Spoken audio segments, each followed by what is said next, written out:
안녕하십니까. 7월 31일 수요일 말씀 묵상 함께 시작하겠습니다. 오늘도 주님께서 우리 가운데 계셔서 우리를 지켜주시고 우리를 그 백성 삼아주시는 은혜를 누리게 하심을 간절히 기도합니다. 오늘 본문은 이사야서의 마지막 부분입니다. 66장 15절에서부터 24절까지 말씀이고요. 이사야가 어떻게 끝나는가를 통해서 결국 우리가 하나님 앞에서 어떤 태도를 가져야 되고 무엇을 가장 중시해야 되는가를 한번 생각해 볼 수 있을 것 같습니다. 그럼 먼저 말씀을 보시고 묵상을 이어나가도록 하겠습니다. 보라, 여호와께서 불에 둘러싸여 강림하시리니 그의 수레들은 회오리 바람 같으리로다. 그가 혁혁한 위세로 노여움을 나타내시며 맹렬한 화염으로 책망하실 것이라. 여호와께서 불과 칼로 모든 혈육에게 심판을 베푸신즉 여호와께 죽임당할 자가 많으리니 스스로 거룩하게 구별하며 스스로 정결하게 하고 동산에 들어가서 그 가운데 있는 자를 따라 돼지고기와 가증한 물건과 쥐를 먹는 자가 다 함께 망하리라. 여호와의 말씀이니라. 내가 그들의 행위와 사상을 아노라. 때가 이르면 문 나라와 언어가 다른 민족들을 모으리니 그들이 와서 나의 영광을 볼 것이며 내가 그들 가운데서 징조를 세워서 그들 가운데서 도피한 자를 여러 나라 곧 다시스와 뿔과 활을 당기는 룻과 밋, 두발과 야완과 또 나의 명성을 듣지도 못하고 나의 영광을 보지도 못한 먼 섬들로 보내리니 그들이 나의 영광을 문 나라에 전파하리라. 나 여호와가 말하노라. 이스라엘 자손이 예물을 깨끗한 그릇에 담아 여호와의 집에 드림같이 그들이 너희 모든 형제를 문 나라에서 나의 성산 예루살렘으로 말과 수레와 교자와 노새와 낙타에 태워다가 여호와께 예물로 드릴 것이요 나는 그 가운데에서 택하여 제사장과 레위인을 삼으리라. 여호와의 말입니다. 내가 지을 새 하늘과 새 땅이 내 앞에 항상 있는 것 같이 너희 자손과 너희 이름이 항상 있으리라. 여호와의 말입니다. 매월 초하루와 매 안식일에 모든 혈육이 내 앞에 나와 예배하리라. 그들이 나가서 내게 패역한 자들의 시체들을 볼 것이라. 그 벌레가 죽지 아니하며 그 불이 꺼지지 아니하여 모든 혈육에게 가증함이 되리라.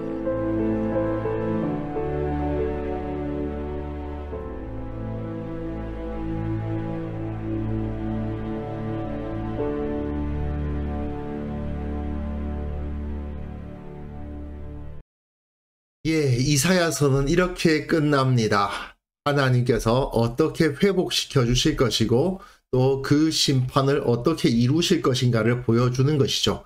결국 결론으로 한마디로 축약하면 하나님께서는 패역한 이스라엘을 심판하실 것이다. 그러나 그들 가운데 남은 자들이 있을 것이고 그 남은 자들을 통해서 새 하늘과 새 땅을 이루고 새 예루살렘을 그 가운데 세우사 새로운 창조로서 구원받은 백성들의 역사를 이어나갈 것이다. 이것이 바로 그 이사야서의 결론이고 처음부터 끝까지 일관되게 하시는 말씀이라고 할 수 있죠. 계속해서 심판을 선포하시죠. 그 심판 뒤에 그러나 구원이 있죠. 하나님을 섬기는 자들은 구원을 받고 하나님을 섬기지 않고 우상을 숭배하는 자들은 다 심판을 당하게 될 것이다 라는 메시지가 주어지는 겁니다. 그런데 문제는 사람들이 생각하기에 일반적으로 이런 사람들은 구원을 받고 이런 사람들은 구원을 못 받을 것이라고 생각하는 그 기준과는 상당히 다르다. 이게 중요합니다. 물론 우리는 지금 예수님을 믿고 이 시대 유대인들이 어떻게 되었는가를 아니까 우리 생각하고는 크게 다르지 않을 수 있지만 이 당시 사람들의 머릿속에 들어있는 선입견과 하나님의 기준은 완전히 달랐다. 이게 상당히 중요한 메시지죠. 보라, 여호와께서 불에 둘러싸여 강림하신다. 그의 수레들은 회오리 바람 같으리로다. 혁혁한 위세로 노여움을 나타내시며 맹렬한 화염으로 책망하실 것이라. 하나님께서 임재하시는데 매우 두려우신 모습으로 불과 칼로 모든 혈육에게 심판을 베푸시는 모습으로 나타납니다. 이 모습은 엘리야가 승천할 때의 모습을 떠올리게 해요. 두 사람이 길을 가며 말하더니 엘리야와 엘리사가 말을 하는데 갑자기 불수레와 불말들이 두 사람을 갈라놓고 엘리야가 회오리 바람으로 하늘로 올라가는 모습을 보여줍니다. 엘리야가 어떤 사역을 했었습니까? 바알과 아세라를 섬기던 선지자들을 모조리 죽여버린 사람이 바로 엘리야 아닙니까? 북이스라엘에 3년 반 동안 비가 내리지 않게 하고 그 바알 선지자와 아세라 선지자를 모조리 죽여버린 그런 선지자가 바로 엘리야인데, 그와 같은 심판이 너희들에게 임할 것이다 라는 것을 보여주는 것이죠. 그래서 불과 칼로 모든 혈육에 심판을 베푸실 것이다 라는 메시지가 나오는 겁니다. 그래서 여호와께 죽임당할 자가 많을 거예요.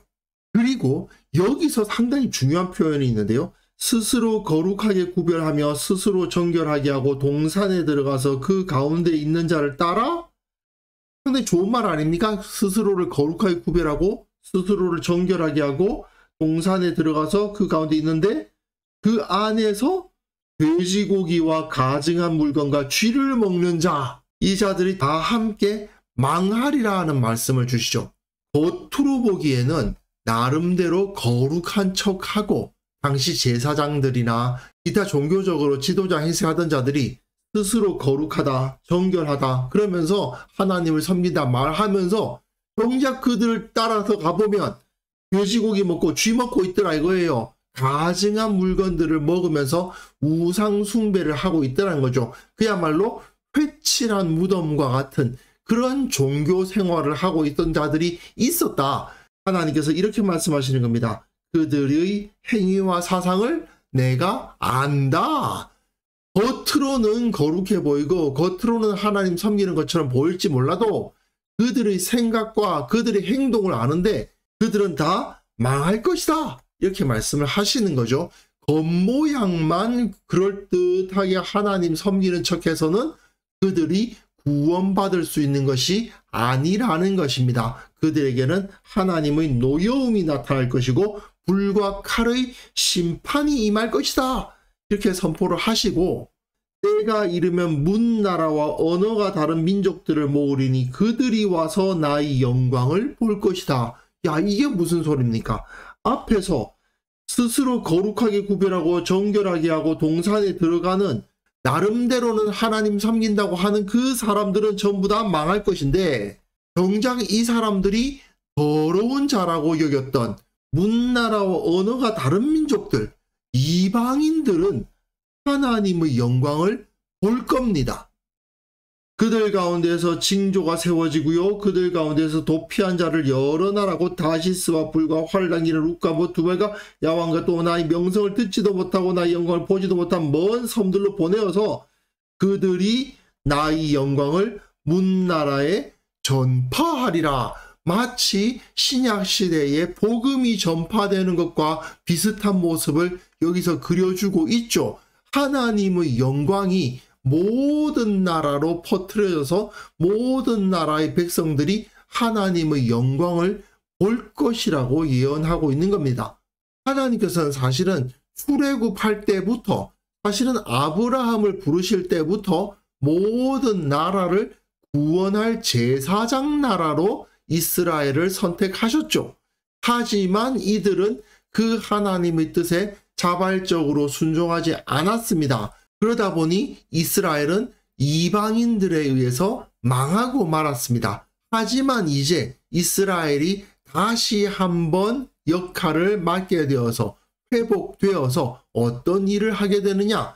이스라엘 자손이 예물을 깨끗한 그릇에 담아 하나님의 집에 드림과 같이, 여호와의 집에 드림과 같이, 제사를 드리는 것 같이 그들이 너희 모든 형제를 문나라에서 나의 성산 예루살렘으로 말과 수레와 교자와 노새와 낙타에 태우다가 여호와께 예물로 드릴 것이다. 이게 무슨 소리예요? 이스라엘 자손들이 이방인들을 하나님께 마치 제물을 바치듯이 바치게 될 거라는 말씀이죠. 이 사람들을 죽여서 바친다는 것이 아니라 이 이방인들이 하나님의 백성이 될 수 있도록 하나님께 드린다는 겁니다. 사실은 사도 바울도 이런 생각을 했던 거예요. 그래서 자신은 이방인들에게 나아가서 복음을 전파함으로 말미암아 이렇게 이방인들을 하나님께 제물로 드리는 사역을 하고 있다라고 고백을 합니다. 그래서 나는 그 가운데서 택하여 제사장들과 레위인을 삼으리라. 하나님께서는 그 가운데 이방인들 가운데에서 제사장과 레위인을 뽑아서 세울 것이다 라고 말씀하시는 거죠. 하나님께서 이스라엘만 제사장이 되게 하시는 것이 아니라 그들로 하여금 모든 백성을 다 바치게 하실 것이고 또 그 이방인들 가운데 제사장과 레위인 하나님을 섬기는 자들이 서게 될 것이다 라고 말씀을 하시는 겁니다. 이것이 실제로 우리들 가운데에서 교회를 통해 일어난 일이죠. 전 세계에 복음이 전파되었고 그곳에서 하나님을 섬기고 하나님께 예배하고 제사를 드리기 위해서 세워진 사람들이 나타나지 않습니까? 신약의 교회에 의해서 이사야의 예언은 실제로 이루어진 겁니다.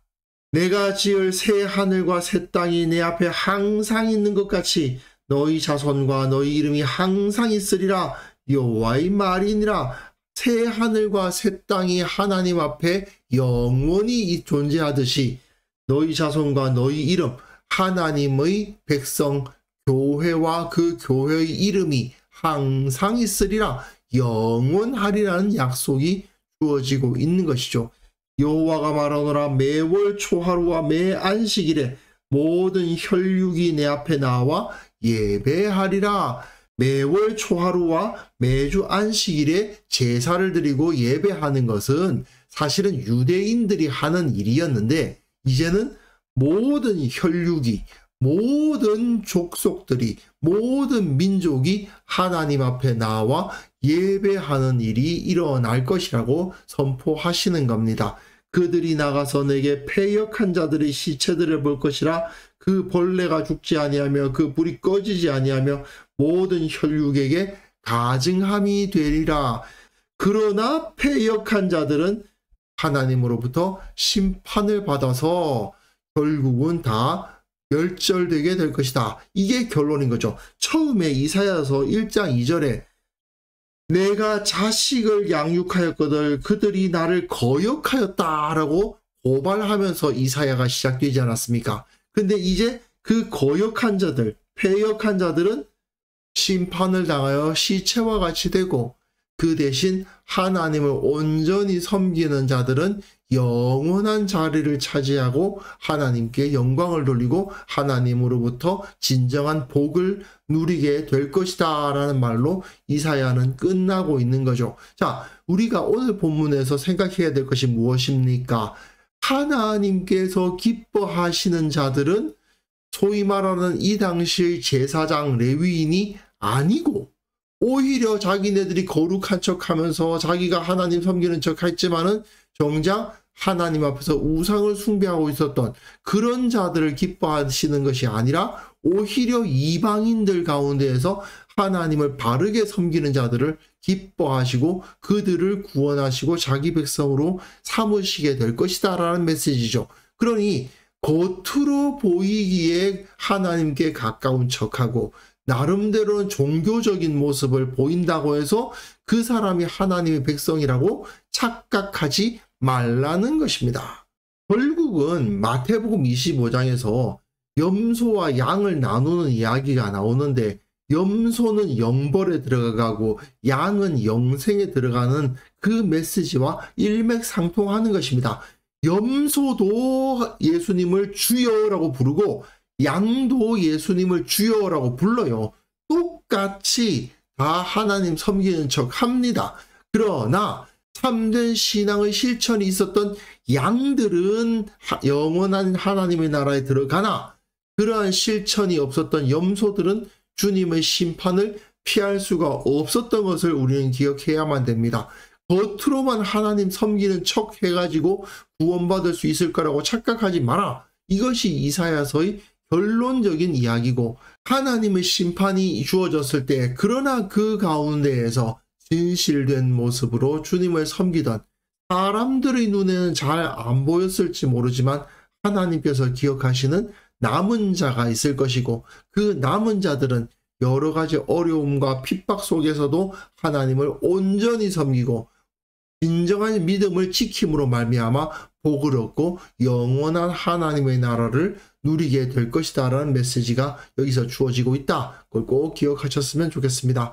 우리 모두는 결국은 하나님의 영원한 은혜를 받아 누리기 위해서 우리의 중심을 점검하고 진실된 마음, 순종하는 생활을 해야만 됩니다.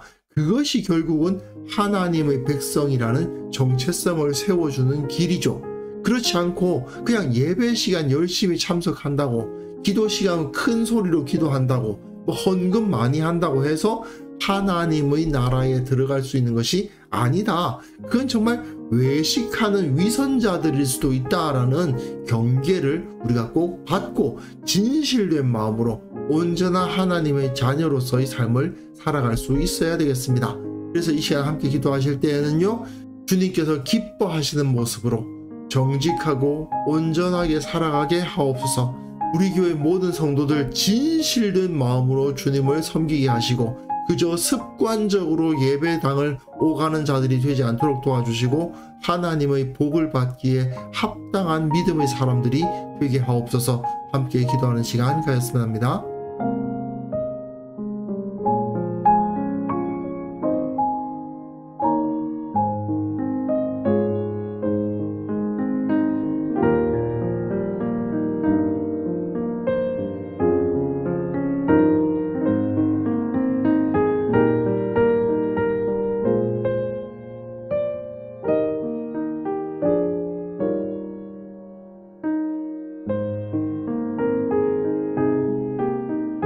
하나님 아버지, 주님을 섬기되 종교적으로 섬기는 것이 아니라 진실된 마음과 온전한 믿음으로 섬기는 자들이 되게 하여 주옵소서. 겉으로 보이는 행실로 주님을 섬긴다 말하는 자들 되지 않도록 도와주시고 주님께서 진정 기뻐하시는 모습으로 정직하고 온전하게 살아가는 자들 되게 하여 주옵소서.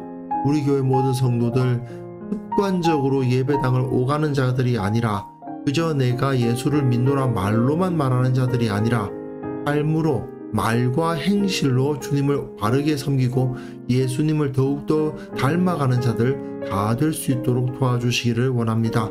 주님께서 주시는 복을 받기에 합당한 자들로서 성장해 나갈 수 있도록 주께서 은혜를 베풀어 주옵소서. 주님, 참으로 세상을 바라보면 어리석은 자들이 헛된 것을 추구하며 흔들리는 온전하지 못한 가치관에 이리저리 휩쓸리고 있는 것을 보게 됩니다.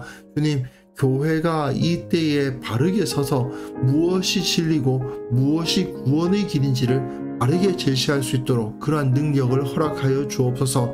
교회가 무엇이 옳고 무엇이 그런지를 알지 못하는 경우가 너무나도 많은 걸 주님 안타깝게 보아주시고 깨우쳐 주시고 지도자들을 더욱더 훈련되게 하시고 지혜롭게 하시고 성령으로 충만케 하여 주옵소서. 아버지, 오늘 하루 우리가 살아가는 그 모든 삶 가운데에서 주님의 은혜를 더하여 주시고 더운 날씨에 우리 성도들 주님께서 건강 지켜주시고 주님을 기뻐하고 주님을 높이고 더욱더 주님을 닮아가는 우리 모두가 될 수 있도록 은혜 베풀어 주시기를 원하옵고 예수님의 이름으로 기도합니다.